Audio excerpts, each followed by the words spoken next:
Açıkçası nereden başlayacağımı bilmiyorum. Gumball başlı başına bir başyapıt ancak bu çizgi filmin çocuklara uygun olmadığını söylemem gerek. İzlediğim bölümlerin bazıları uygun değil ve büyük ihtimalle de televizyonda dahi yayınlanmamış olma ihtimali var. Bunun yanında bizlere verilmek istenen o kadar çok mesaj var ki bir yetişkinin anlayabileceği türden ve çok ince bir alt metni var. Fakat bunca şeye rağmen biz ne izledik? Bize anlatılmak istenen neydi? Bir sır olarak kalan gizemli palyaço neyin nesiydi? Genelde birkaç repliği vardı ama intikam peşinde koşan biri olabileceğini hiç düşünmemiştim. Darwin nasıl oldu da birden ayakları çıktı? Böyle mükemmel bir anne nasıl oluyor da tembel bir babayla evleniyor? Richard ve Nicole'ün asıl hikayesi neydi? Müdür Brown aslında bir sahtekardı ama gizemli olan Simeon'ın hikayesiydi.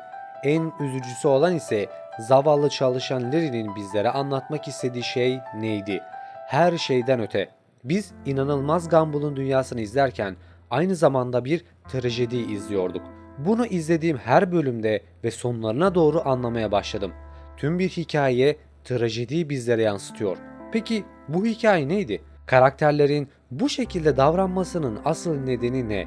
İlk öncelikle her bölümü tek tek izledim ve not aldım. Bu emeğimin karşılığı olarak da videoyu beğenmenizi rica edeceğim.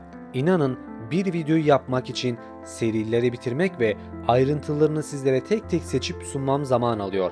Bu yüzden bu seri de 2 bölüm halinde yayınlanacak. Şimdiden beğenen herkese teşekkür ederim. Ben Masalcı Dede. Sizlere Gumball'ın asıl hikayesini anlatmaya geldim. Şimdiden iyi seyirler. Ana karakterlerin yanında bu seriyi ilerleten ve olayların etrafında dönen karakterlerin bile birer hikayesi var. Ancak ben en çok göz önünde olan karakterleri anlatacağım. Yıllar önce daha küçük bir çocukken babası onları terk etti. Babası terk ederken de süt almaya gideceğini ve hemen geri döneceğini söylemişti. Sonraları öğreniyoruz ki Richard'ın babası aslında bir kanun kaçağıydı. Olay ise daha komikti. Yaşlı insanlara aydan arsa sattığı için polis onu hapse atacaktı. Ancak işin trajikomik tarafı sadece 3 gün boyunca hapse atılacaktı. Sırf az da olsa hapse girmemek için ailesini terk eden bir baba. Bu arada tıpkı Richard gibi babası da çok tembel biri. Ancak bunun belirli bir sebepleri var.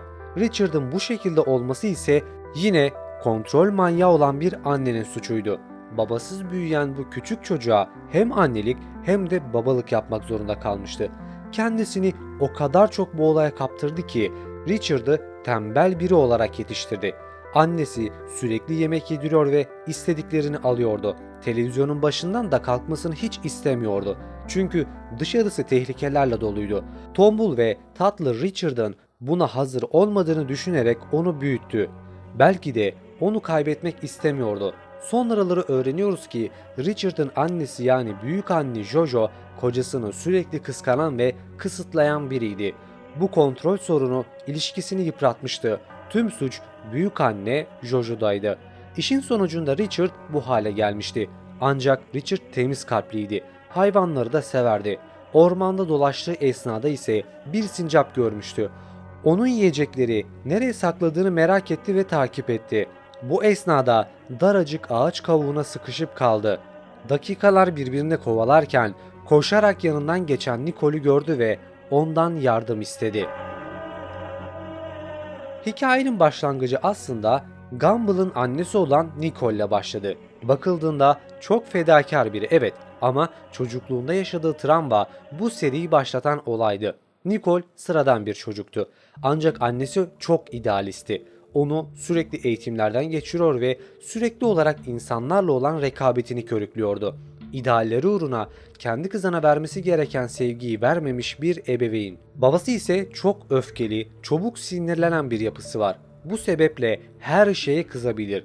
Bu aile yapısına baktığımızda Nicole'in neden bu kadar sinirli ve hırslı olduğunu anlayabiliyoruz. Çünkü ailesinden sevgi görmedi. O bu şekilde yetişti. Hayatın sürekli bir yarış içinde olduğunu ve asla kaybetmemesi gerektiğini düşünerek ilerledi. Ancak her şey değişecekti. Bir gün yarışmaya yetişmesi gerekiyordu. Ancak çok trafik vardı. Bu yarışmaya yetişebilmesi için de çok az bir süre kalmıştı. Annesi ise ondan koşarak ona yetişmesini istedi. Tek derdinin kızının o yarışmayı kazanmasıydı. Koşarak arabadan indi ve kestirme yoldan giderek yetişmeye çalıştı. Ancak onu durduran bir şeyle karşılaştı. Tombul, şaşkın ve sevimli Richard ile. O esnada ağaç kovuna sıkışan Richard'ı kurtardı ve onunla sohbet etmeye başladı. Bu kısacık sohbet esnasında yarışmaya yetişemediğini fark etti. Bu kaybedilmiş, kazanılan bir hayatın başlangıcı mı yoksa kaybedilen başarılı bir hayatın sonu muydu bize zaman gösterecekti. Olaylar Nicole tarafında böyleyken Richard'ın ise daha trajidik bir hikayesi vardı. Zaman aktı geçti. Nicole ve Richard birbirine iyice aşık oldu. İki talihsiz insanın tanışması garip olmuştu ancak bu her şeyin başlangıcıydı. İki ana karakterimiz de ailesinden yeteri kadar ne sevgi ne de sorumluluk bilinci alamamıştı. Richard'ın ailesi gereğinden fazla sevgi verdi ve korumacı olarak yetiştirdi. Nicole'in ailesi ise sevgiden uzak, hırslı biri olarak yetiştirdi. Bu iki zıt karakterler birbirinin boşluğunu tamamlamış oldular. Günler birbirini kovaladı ve ikisi büyüdü. Nicole evi terk etti. Richard ise evden atıldı. Günün sonunda beraber mutlu olabilmek için kötü bir evde bir hayat yaşamaya başladılar. Ancak Nicole hamileydi. Üstelik daha evli bile değildi. Hemen bir nikah kıydılar ve evlendiler. Nicole'ün ailesi ise bu düğüne hiç gelmedi. Ailesi tarafından reddedilmişti. Tek dayanağı Richard ve karnındaki minik bebekti. Doğum anı geldiğinde ise bizim minik Gumball dünyaya geldi. Çok şirin ve hiperaktifti. Hayatlarını ona adamışlardı ama böyle bir çocuk onlar için fazlaydı. Bir türlü uyumuyor, sürekli yaramazlık yapıyordu. Aslında bakıldığında bu olağan bir durumdu. Buna dayanamadıkları için akıllarına bir fikir geldi. Ona bir balık almalı ve bütün gününü onunla geçirmesini umdular. Tam da düşündükleri gibi olmuştu. Kırmızı bir Japon balığı alındı ve adını Darwin koydular. Sanılanın aksine Darwin ilk balık değildi. Bizlerin tanımış olduğu Darwin'den önce toplam 7 kez balık alınmıştı ve hepsi de belirli sebeplerden ölmüştü.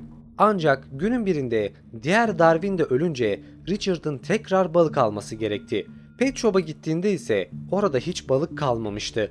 Gumball eğer balıkların öldüğünü öğrenirse çok üzüleceğini bildiğinden kara kara düşünürken esrarengiz kırmızı bir minibüsten ona seslenildi. Richard yavaş yavaş kırmızı minibüse doğru yaklaştı. Siyahlar içindeki adam ona ne aradığını bildiğini ve derdinin dermanının onda olduğunu söyledi. Küçük bir fanusun içinde şirin bir balık ona bakıyordu. Ancak Richard balığı almaya çalıştığında siyahlar içindeki adam onu uyardı. Bu normal bir balık değil. Bu yüzden sakın ona dedi. Ancak ne demesi gerektiğini söyleyemeden Richard çoktan balığı alıp gitmişti bile. Richard'ın evine götürdüğü balık hiç sıradan değildi ve sonraları bunu öğreneceklerdi. Bu bölümü burada noktalamak zorunda kalıyorum. Devamı ise bir sonraki videomda gelecek. Lütfen yorumlar ile desteklerinizi gösterirseniz sevinirim. Bir sonraki videomda görüşmek üzere. Kendinize iyi bakın. Hoşça kalın.